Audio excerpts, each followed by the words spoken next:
journalist called me the other day to ask me what's changed since October 7th. And upon reflection, I had to tell him everything.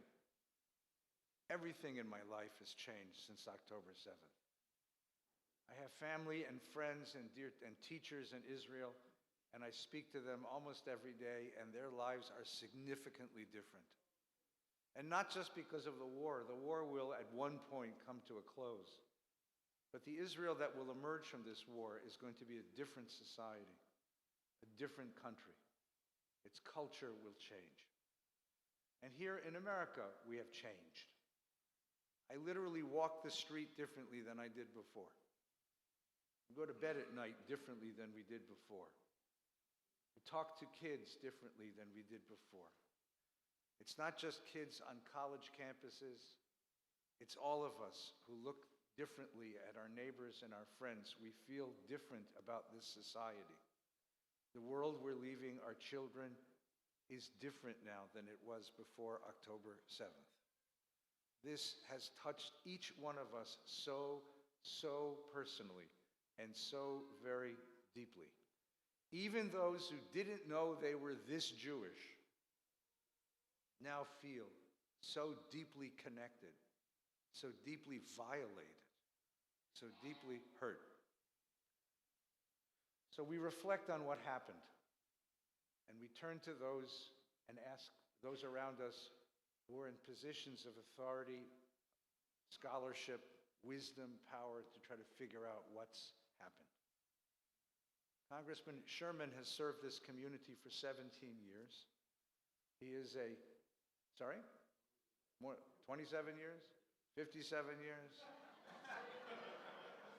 Since they renamed the city Sherman Oaks, America's best named city, and invented the pocket comb, Congressman Sherman has served the community. He is a senior member of the House Foreign Affairs Committee and its subcommittee on terrorism. He's one of the acknowledged experts in Washington on world terrorism and can tell you more about the flow of money around the world to terrorists than anybody.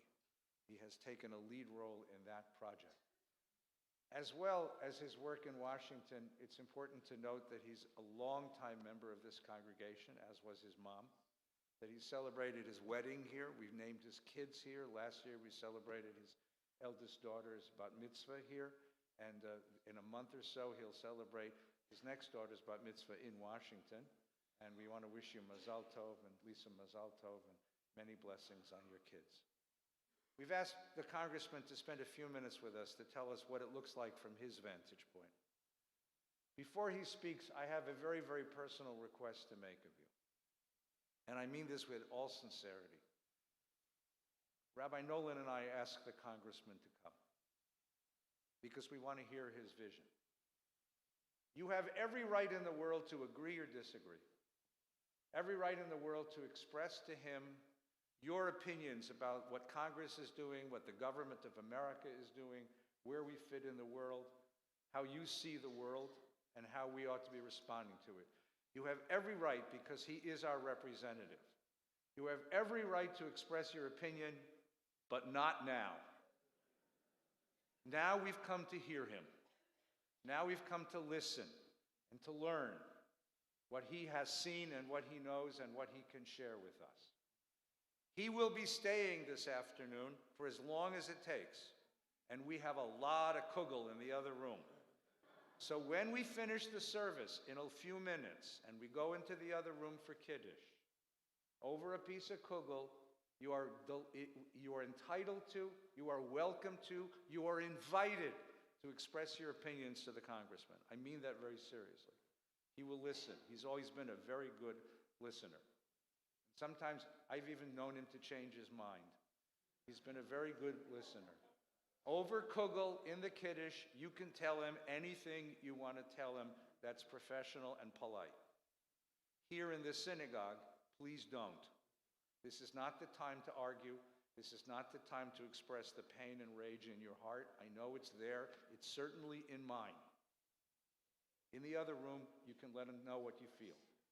And here we want to show him the respect, first of a member of the United States House of Representatives, and even more so as a fellow member of the shul, as a fellow member of our community, who knows what we go through, and who has come today to share his expertise and his wisdom.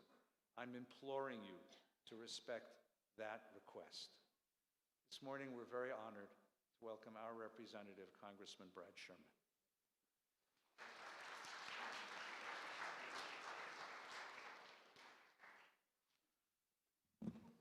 Shabbat Shalom. I am Brad Sherman from America's best named city, Sherman Oaks, and it is a pleasure to be back here at my synagogue.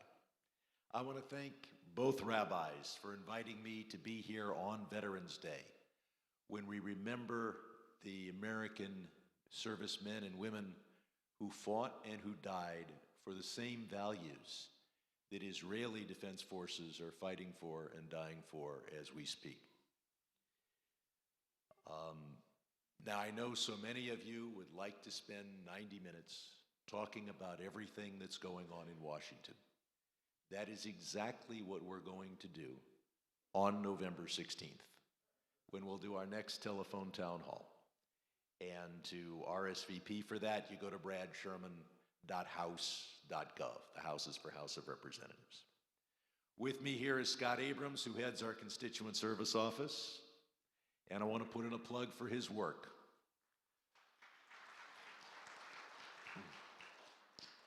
Imagine a federal agency makes a mistake. Yes, it could happen. Could affect you. You call Scott, he works very hard, he solves your problem, and then I, Brad Sherman, take the credit. Now, recently, we have worked to help constituents and their friends and loved ones leave Israel if they thought that was important on State Department ships and planes.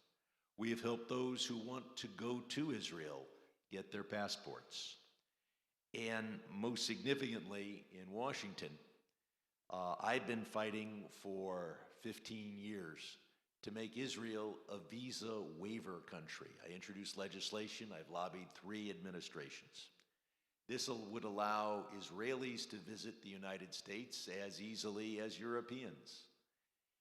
We were finally successful, and they announced it in September. And then we saw October 7th, and a lot of Israelis, for one reason or another, wanted to come to the United States, and our success had an effective date of December 1st. So we fought again.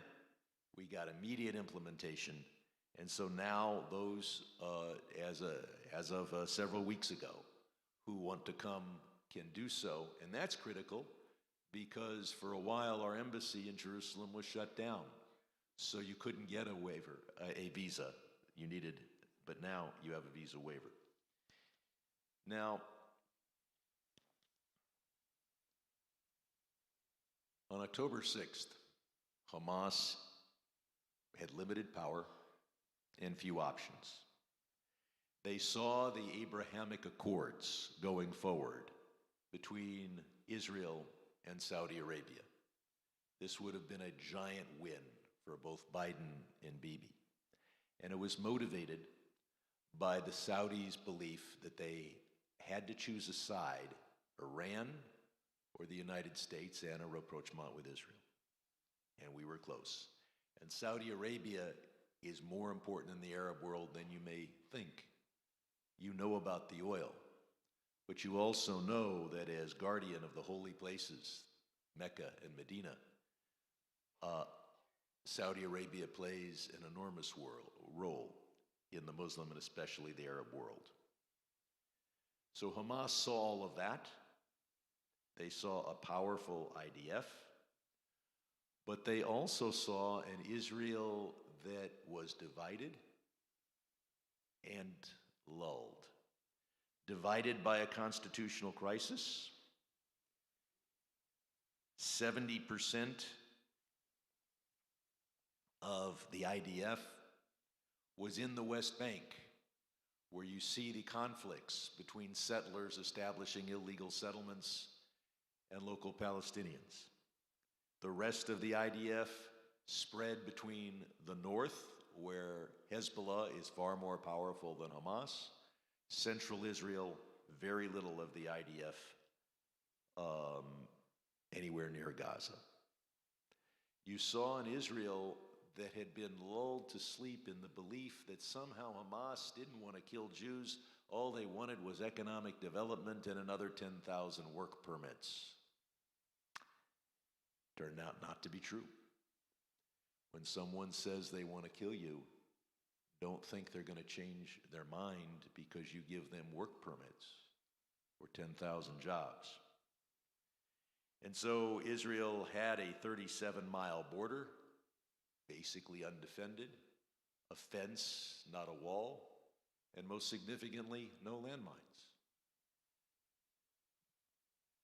They then suffered a failure of both strategic and tactical intelligence. Tactical intelligence, I understand, it's very hard to know that Hamas is going to hit on a particular day. But they really had convinced themselves that they didn't need a powerful IDF force on the border. This conflict is unfolding very much the way Hamas would have expected. In fact, they've been more successful than they expected. They have inflicted upon the Jewish people the worst day since the Holocaust. The new figure is 1,200 Israelis, overwhelmingly civilian, killed in the most horrific ways.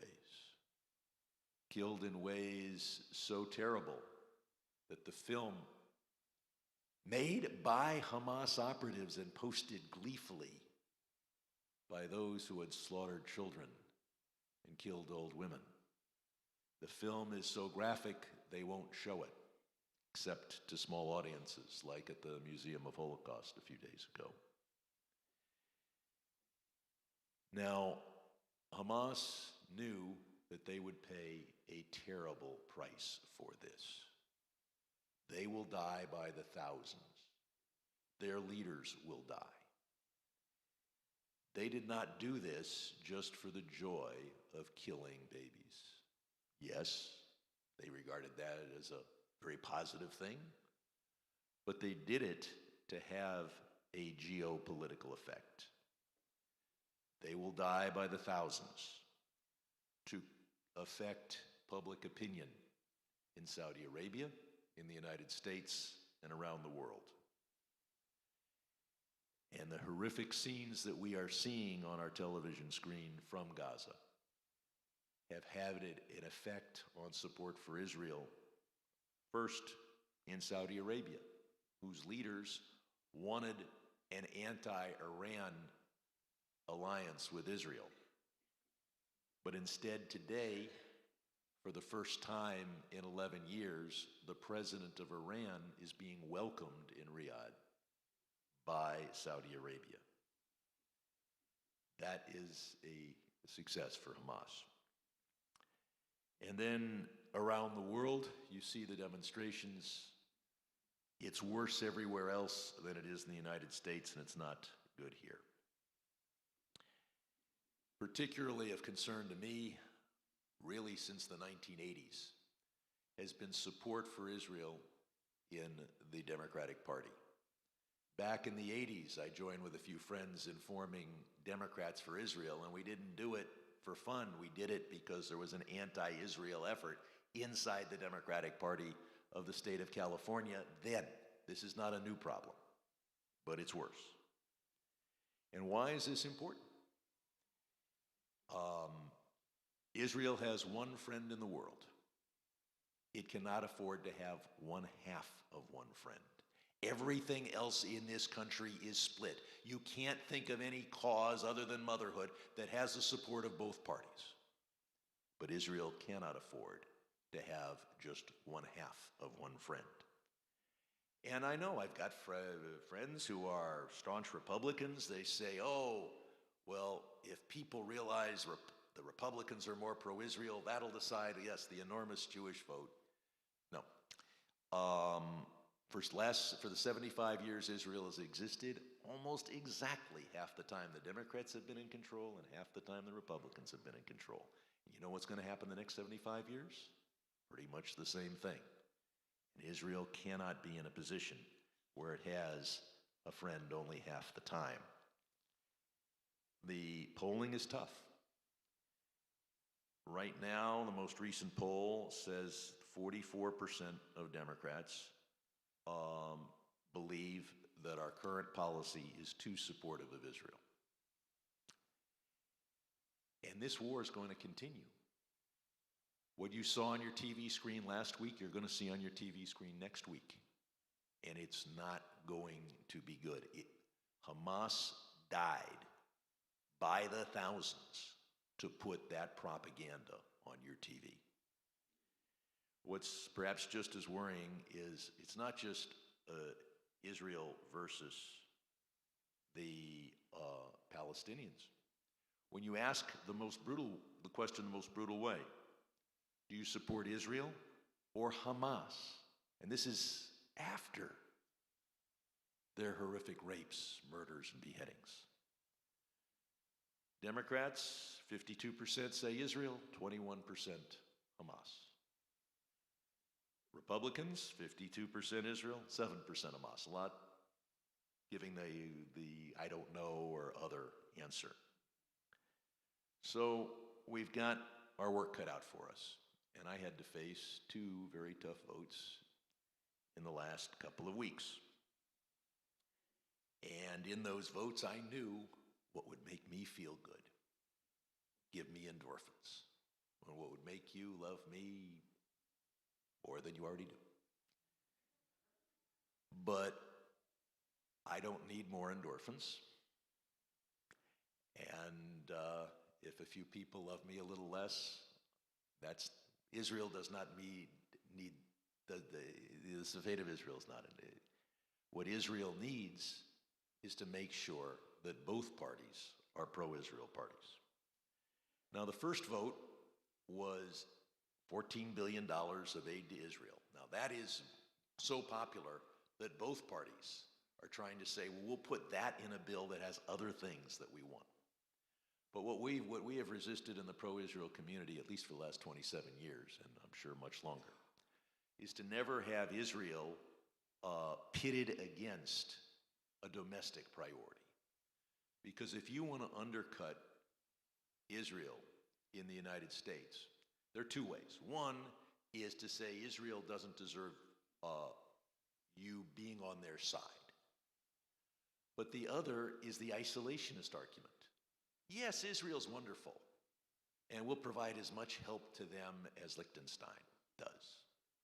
We've got other things to do. And when you have a bill that says, oh, we're going to fund Israel, but we're going to take it out of a domestic priority, you set that up. Now, in this case, it was the IRS, not the most popular of all domestic priorities. They said they were paying for the $14 billion by cutting the IRS. I used to head the second largest tax agency in the country. You do not make money by cutting audits.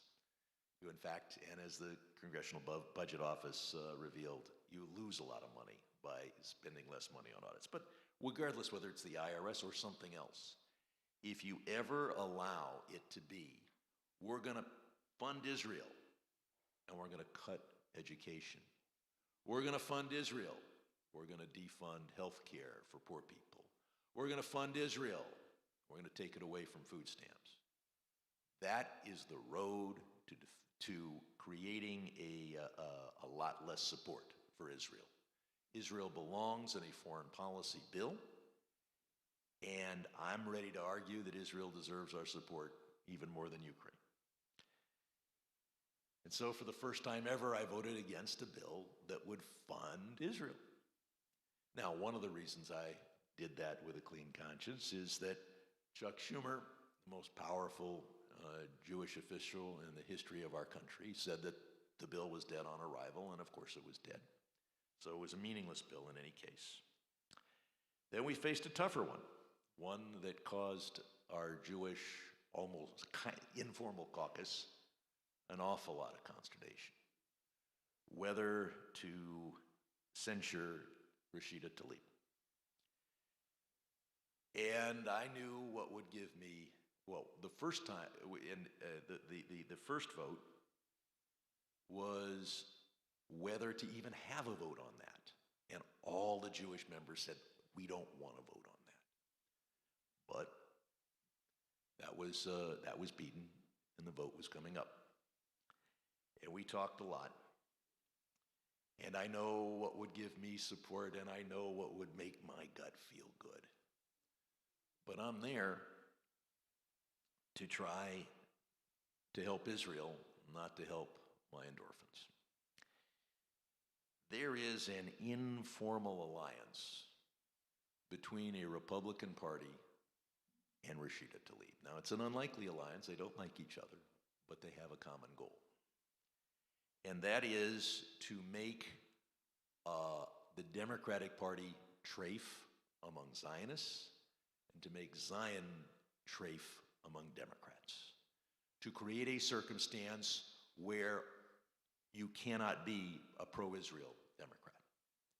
And a key part of that is to make Rashida Tlaib the face of the Democratic Party.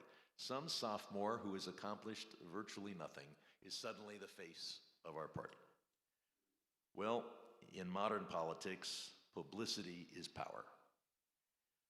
And I know what would make my gut happy. I know what would make you happy. But I'll be damned if Rashida Tlaib is going to get that kind of power and publicity. She doesn't deserve it. She's a member who has been there for a short time, representing 1 out of 435 districts. And so the majority of the Jewish members voted against that, but we were split. But as soon as that censure went through, Rashida and her allies began raising money from that. Because that's the whole idea. Make her a martyr, make her the symbol of the left in America. And that money is being used today to try to elect a virulently anti-Israel member of Congress from here in Los Angeles. Also, there's a district in Texas, and there's one, and there's several districts, but one right here. And I'll be damned if I want to help fund that effort. And I'm not putting that out there as some sort of boogeyman, boogie one, whatever. This is a race that was decided by 2,000 votes last year, and it'll be decided by about 2,000 votes this year, and it's right here in Los Angeles. Money matters. I'll tell you something.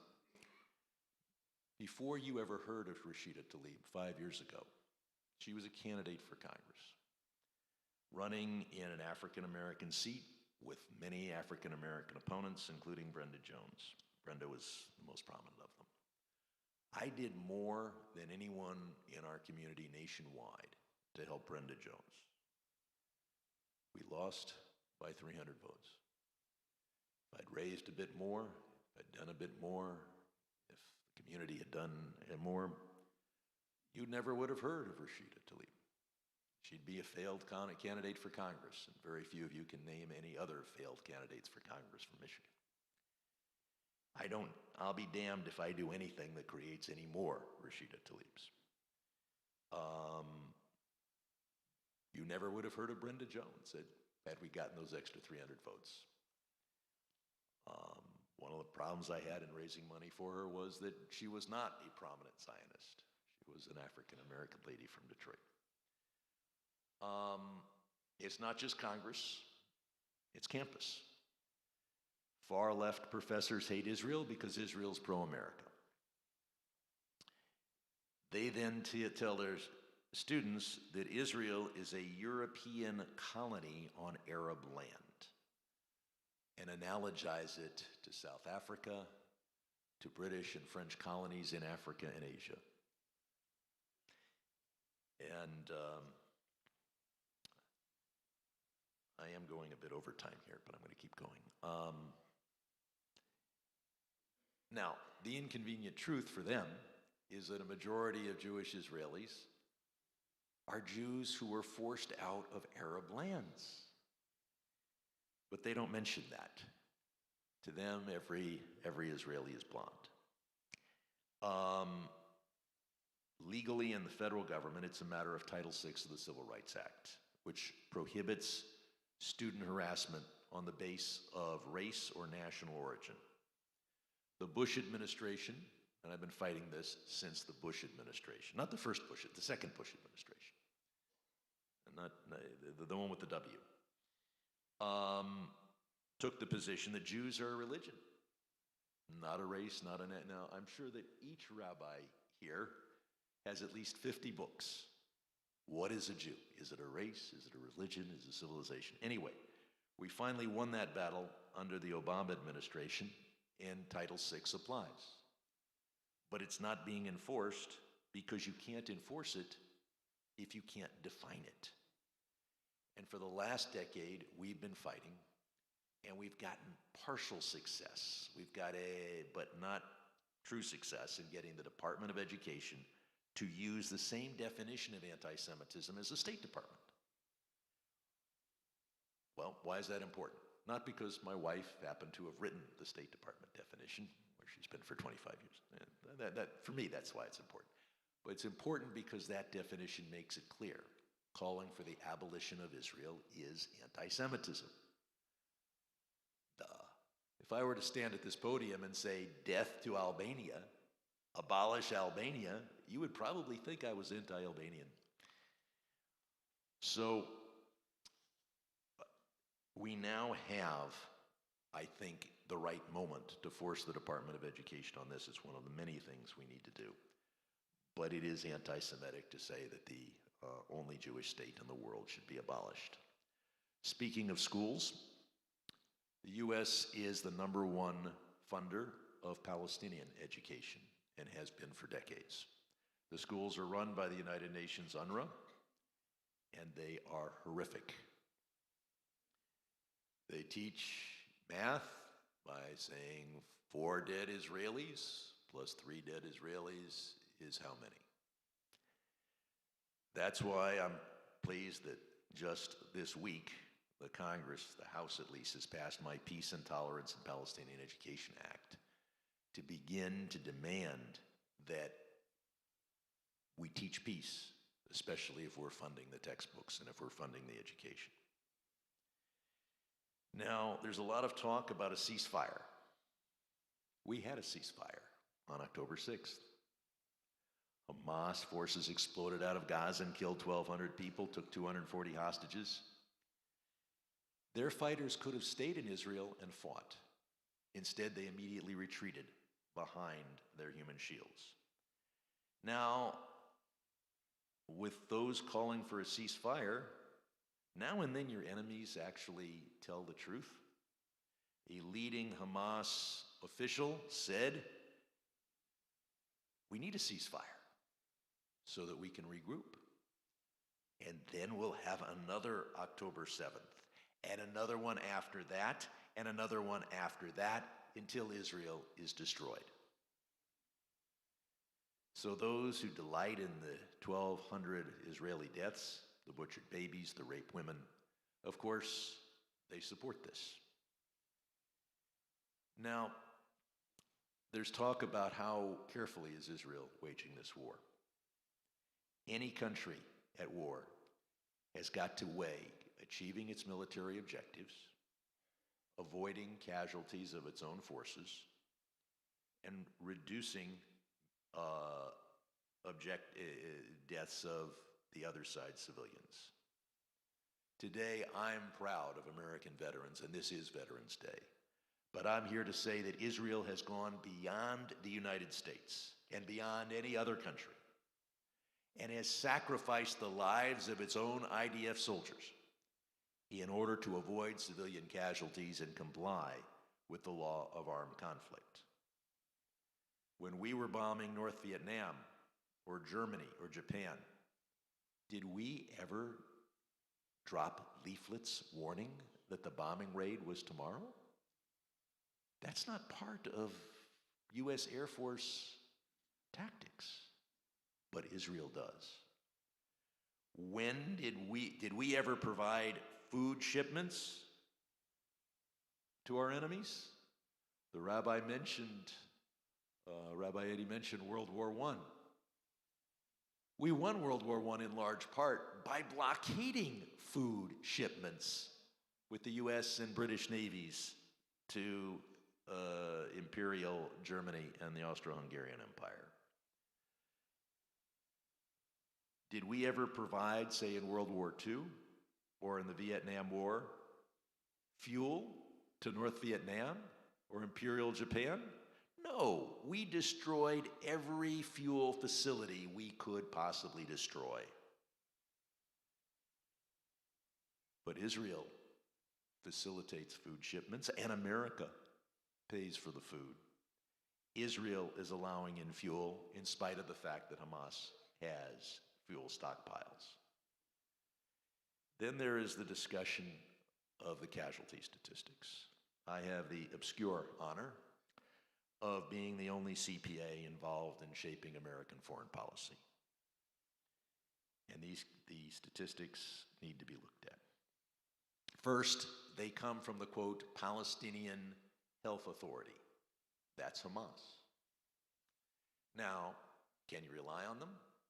Well, think about it. Do you think that folks that are willing to execute babies are also evil enough to lie about numbers? Maybe. But even if you accept what Hamas says, if a Hamas fighter who happens to be 17 years old gets blown up by his own rocket while preparing that rocket to hit Israeli civilians, that's counted as a child casualty of the Palestinians, and Israel is implicitly held responsible. If a rocket, and a quarter of them do, a rocket coming out of Gaza aimed at an Israeli town falls back down and hits Gaza, as it did at the Ali Hospital, the most famous civilian death toll, that's counted as Palestinian deaths and included in the number for which they try to hold Israel responsible. And if a Hamas commander is killed, that death is included because the number you're getting includes and gives equal weight and credit to Hamas fighters as anyone else. And of course, those Palestinians who do die, who are civilians, are dying because they are human shields. Perhaps the most reprehensible, am I getting too far into overtime? Okay.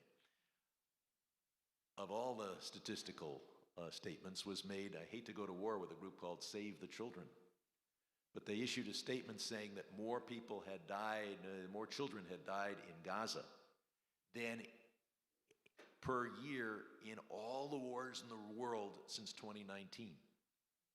This illustrates how ridiculous, how people are willing to, in Ethiopia, 500 to 600 Tigrayan people have died in the conflict there. 100 times, roughly, what has happened in Gaza. Save the Children knows that. They were in my office talking about Ethiopia 4 months ago, but they're willing to say anything.